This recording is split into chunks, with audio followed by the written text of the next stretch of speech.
Bonjour à tous. Être à la hauteur de qui? À la hauteur de quoi? Et pourquoi? C'est vrai que c'est quelque chose qui nous poursuit, consciemment ou inconsciemment. Ce sont des mots, être à la hauteur, qui peuvent être dits ou qui ont peut-être été dits, mais qui sont aussi inconscients et on peut comment dire, le dire autrement. Et c'est vrai que depuis qu'on est petit, quand on grandit et même quand on devient adulte, il y a cette idée, cette impression d'être à la hauteur de quelqu'un, de devoir être à la hauteur de quelque chose ou de quelqu'un. Il est vrai que, par exemple, aujourd'hui, nous, en tant que parents, on demande, ça a toujours été le cas, bien sûr, mais on demande à nos enfants, nos adolescents d'être comme ci, d'être comme ça, etc. Et du coup, ils ne sont pas à la hauteur, ce qui fait qu'on en demande plus, et voire parfois il y a, même souvent il y a des frictions, etc. Et ce n'est pas toujours évident. Et c'est vrai aussi qu'on dit souvent, oui, mais de notre génération, il fallait être à la hauteur, et on était à la hauteur de nos parents quand il fallait être, quand il fallait faire, etc. Et c'est vrai que dans cette ancienne génération, on a mis cette pression quelque part, entre guillemets aussi, parce que pour certains adolescents qui sont devenus adultes aujourd'hui, c'était une pression. Pour d'autres, c'était juste une évidence. Et on le faisait tout simplement on va dire, par évidence, c'était du partage dans la famille, voilà, c'était tout simplement une évidence. Aujourd'hui, on a l'impression que ce n'est plus une évidence. Mais en même temps, c'est comme si il y avait un choc de génération où il y a ces adolescents d'aujourd'hui qui donnent l'impression de ne plus être à la hauteur. Et pourtant, il y a des adolescents qui, malgré tout, ne le disent pas verbalement à leurs parents, ou peut-être ils vont leur le dire à des copains ou des copines, mais parfois aussi ils gardent en eux. Et c'est possible qu'il y ait des adolescents qui font des petits mots et pour eux-mêmes, je dois être à la hauteur de. Et ils font des petits. Et ils cochent. Là où je peux être à la hauteur de mes parents, là où je peux être à la hauteur de mes copines, de mes copains, ou de la société, ou de ce que le professeur va dire, va demander, etc. Et en fait, ils se mettent une énorme pression. Et il s'avère que euh, aujourd'hui, ces adolescents, on est dans un choc générationnel, transgénérationnel, où il y a eu vraiment cette idée, il fallait être, il fallait faire comme ça. Et du coup, on a suivi ce mode opératoire. C'est comme un mode opératoire, machinal, inconscient ou consciemment.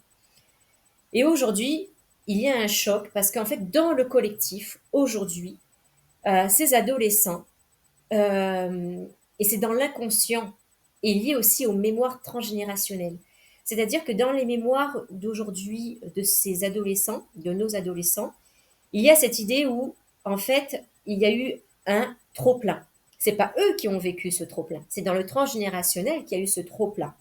Et ce qui fait que ce trop-plein déborde, et aujourd'hui, il y a une espèce de lâcher-prise chez les adolescents qui a lieu, et ce qui veut dire que bah, je n'en peux plus. C'est comme si dans ces mémoires qui viennent l'alourdir, pourtant ce n'est pas sa vie actuelle, mais c'est comme si inconsciemment il y avait ces mémoires anciennes qui venaient le peser. Et là, c'est tellement lourd qu'il n'y arrive pas, qu'il n'y arrive plus. Et donc, il y a, entre guillemets, ce qu'on peut appeler du laxisme. Mais ce n'est pas du laxisme.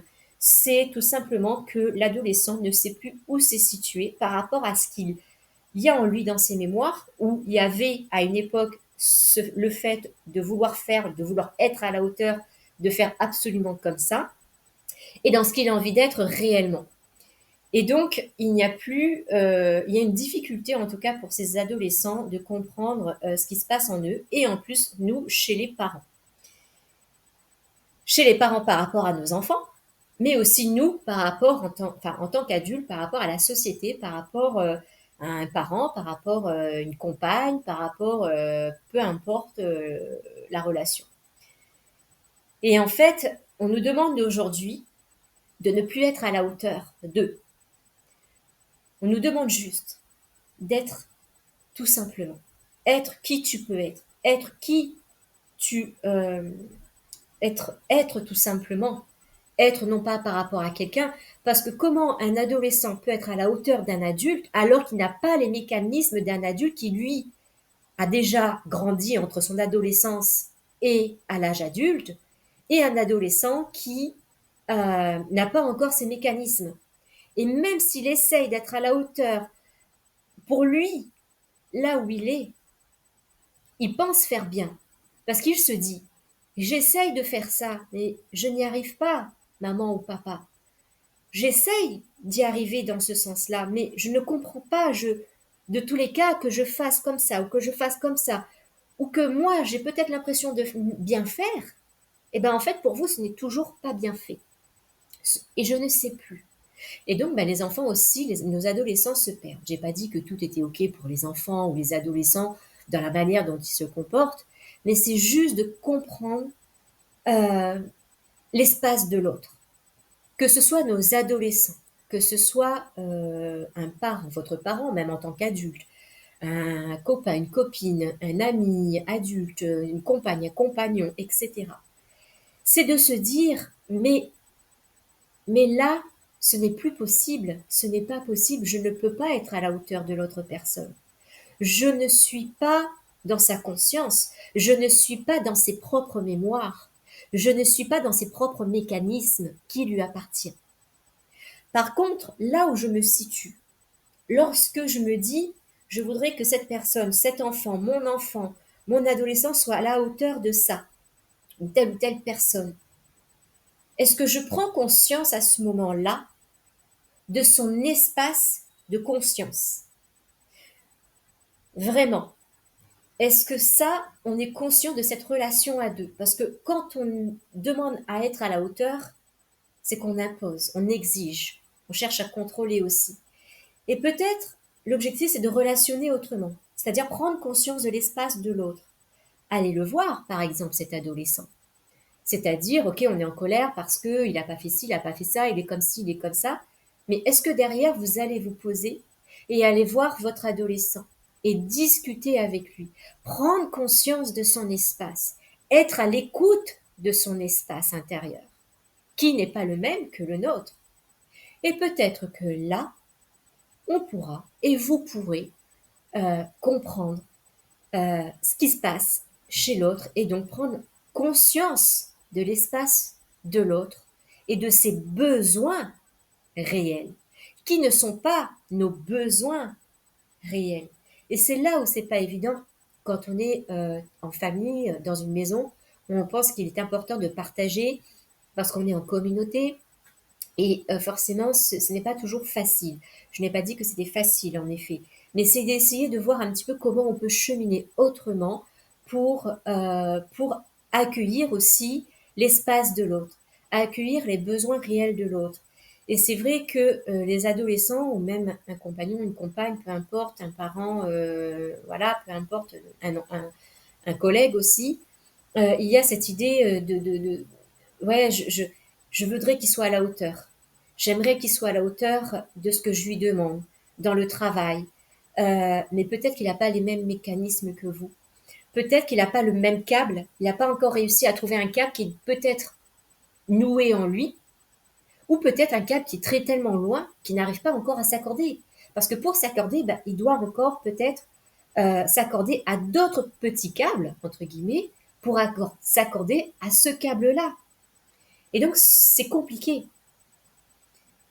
Et ce qui se passe, c'est que ben, on demande beaucoup, on exige beaucoup pour qu'on soit à la hauteur de l'autre ou pour que l'autre soit à la hauteur de nous-mêmes.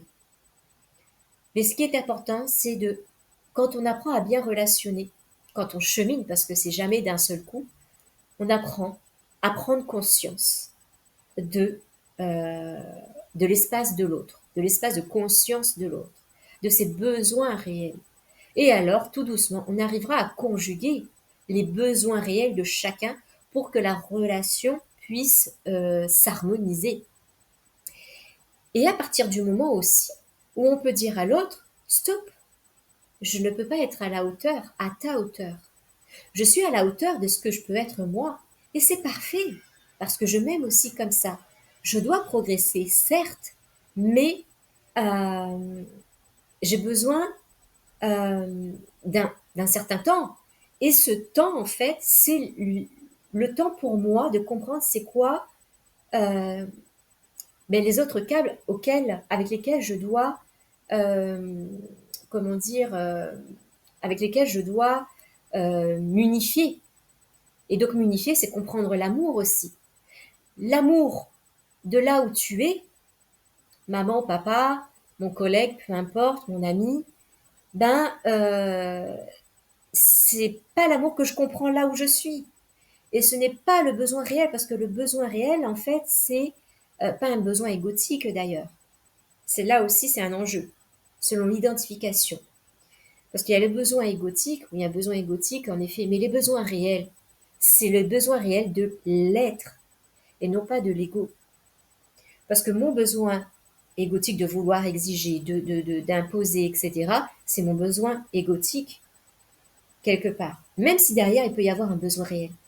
Mais lorsqu'il y a un besoin réel, c'est-à-dire on apprend aussi à s'écouter, à écouter l'autre, à évacuer, à nettoyer aussi nos pensées et de prendre du recul et d'abord trouver cet espace de paix en nous pour trouver la solution et pour pouvoir apporter à l'autre euh, une ouverture d'espace pour l'autre, pour que justement ces deux espaces sont ouverts et pour que la relation puisse être dans la bonne direction.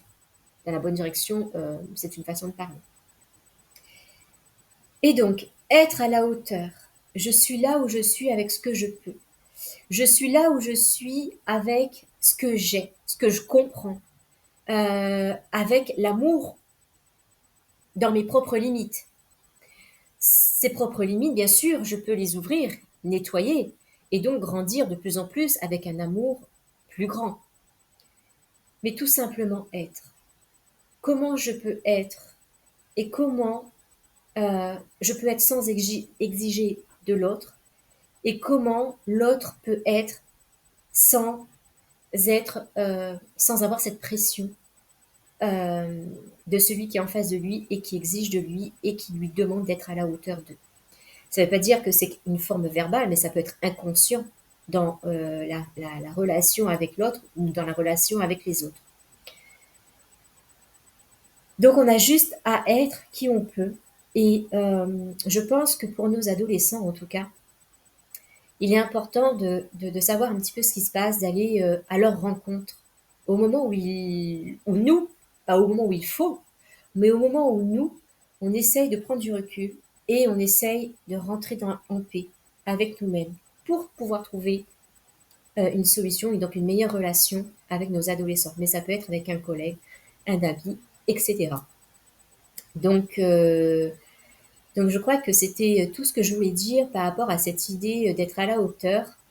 Et c'est un peu l'idée aussi qui rejoint un peu ce que j'ai dit la semaine dernière ou la semaine d'avant concernant le respect. Parce que être à la hauteur, c'est aussi comment je me respecte là.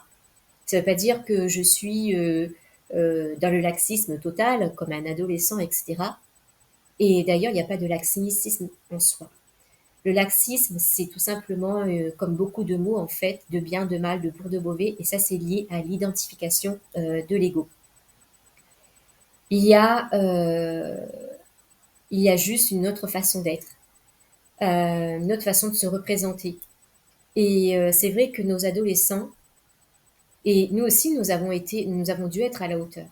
Mais aujourd'hui, regardez en tant qu'adulte à quel point on n'en peut plus, parce qu'il faut être encore être à la hauteur de la société. Et donc, il faut être plus haut que ce qu'on est, toujours plus haut que ce qu'on est. Et ça nous demande beaucoup de charge mentale, ce qui amène aussi peut-être au burn-out, aux dépressions, etc. C'est voilà, être à leur hauteur, le respect de soi-même, etc. Tout ça, en fait, c'est une charge qui s'alourdit à l'âge adulte. Et le but, c'est de retrouver un petit peu, non, là, je peux pas être à ta hauteur. Je peux être là où je suis. Je peux faire des efforts, en effet. Mais là, si ton level est là et que moi, je suis là, dans je sais pas, dans ce cadre-là en particulier, dans un cadre précis en tout cas, bah, ce n'est pas possible. Et mais moi aussi, là, si je suis dans un cadre, je sais pas, dans une situation particulière et que je demande à l'autre d'être à la hauteur alors qu'il est en bas, bah, ce n'est pas possible. Donc c'est essayer de trouver comment on peut se retrouver au milieu. Et pour se retrouver au milieu, c'est ouvrir son espace intérieur dans ses propres besoins réels et donc dans sa paix intérieure pour aller chercher la solution, c'est-à-dire descendre un petit peu éventuellement. Et l'autre aussi, va trouver un petit, alors c'est un adolescent, c'est plus compliqué un adolescent de monter comme nous, mais c'est à nous d'apprendre pour que eux ils puissent apprendre. On ne peut pas demander à un enfant de monter, sinon on ne peut pas descendre. Donc voilà, c'était un petit peu l'idée, et même par rapport à un collègue ou un ami, etc. Donc voilà ce petit éclaircissement sur être à la hauteur. Et nous pouvons euh, réussir à un moment donné, si c'est pas maintenant, ce sera nos enfants ou nos adolescents qui réussiront, mais pas à pas, leur montrer que nous pouvons trouver cet espace, que nous pouvons ouvrir notre espace intérieur et nous pouvons euh, accueillir leur propre espace intérieur et donc leurs propres besoins intérieurs. Et c'est vrai que nos adolescents, c'est compliqué parce que ils ont du mal à nous parler, ils ont du mal à verbaliser ce qu'ils ressentent. Mais nous aussi, c'est pareil en fait. Ça a toujours été pareil. Parce qu'il fallait faire, donc on obéissait, on obéissait, on obéissait, mais on n'a pas appris à discuter, on n'a pas appris à être. Et c'est tout ce qui est c'est là où c'est compliqué parce que être, ça demande, ben, c'est quoi être? Ben, on apprend à écrire, on apprend à écouter nos émotions, on apprend à écouter qui parle à l'intérieur de nous. Est-ce que c'est le cœur? Est-ce que c'est le mental, l'ego? Et ça, c'est hyper important parce qu'à partir du moment où on chemine et on décortique un petit peu cette idée enfin, toute cette, toutes ces choses invisibles qui sont en nous, donc liées à nos émotions, liées à l'amour, etc., ben c'est là où on peut justement retrouver euh, des relations saines, de plus en plus saines. Enfin, on pourrait dire plein de choses autour de tout ça, mais je pense que pour aujourd'hui, ça suffira. Je vous dis à la prochaine. Passez une belle journée, une belle soirée en fonction du moment où vous écoutez ce podcast. À bientôt!